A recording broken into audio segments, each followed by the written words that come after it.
Malam itu, 6 mahasiswa memutuskan untuk mendaki sebuah gunung di Jawa Tengah, gunung yang jarang sekali dikunjungi.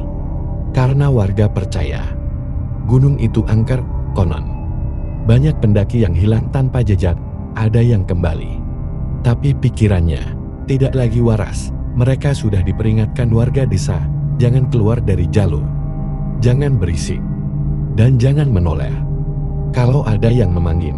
Tapi rasa penasaran mereka lebih besar dari rasa takut. Arif, Danu, Rani, Dewi, Bayu, dan Indra tetap melangkah. Awalnya pendakian terasa biasa, namun semakin malam kabut turun, semakin pekat. Senter mereka hanya mampu menembus beberapa meter saja. Tiba-tiba Indra melihat cahaya di kejauhan. Itu mungkin pos peristirahatan, serunya. Mereka berjalan mengikuti cahaya itu, tapi anehnya, semakin mereka mendekat, cahaya itu malah semakin menjauh, hingga tanpa sadar, mereka sudah keluar dari jalur. Rani mulai panik, kita tersesat. Jalannya bukan ke sini. Danu mencoba menenangkan, tenang, kita pasti bisa kembali. Tapi sejak itu, keanehan demi keanehan mulai terjadi. Mereka menemukan sebuah gubuk tua di tengah hutan aneh. Padahal gunung ini tak dihuni manusia. Di dalam gubuk ada tungku menyala, air di panci mendidih, tapi tidak ada seorang pun.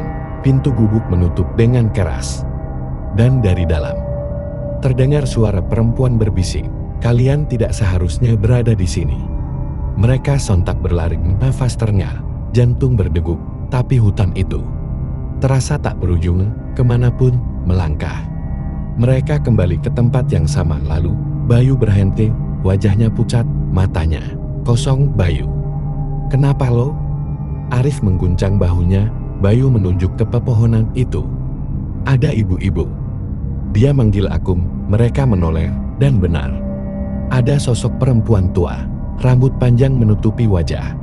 Tangannya melambai, sini ikut ibu. Bayu berjalan mendekat, seakan dikendalikan.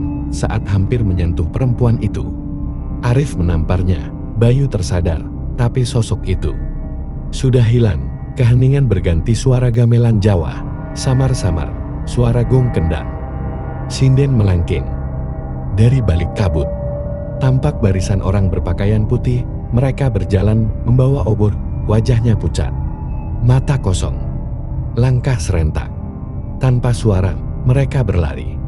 Tapi sosok-sosok itu semakin banyak, muncul dari segala arah, mengepung, hingga akhirnya mereka terjatuh di tanah lapang. Saat melihat sekeliling, ternyata itu pemakaman tua, penuh nisan berlumut.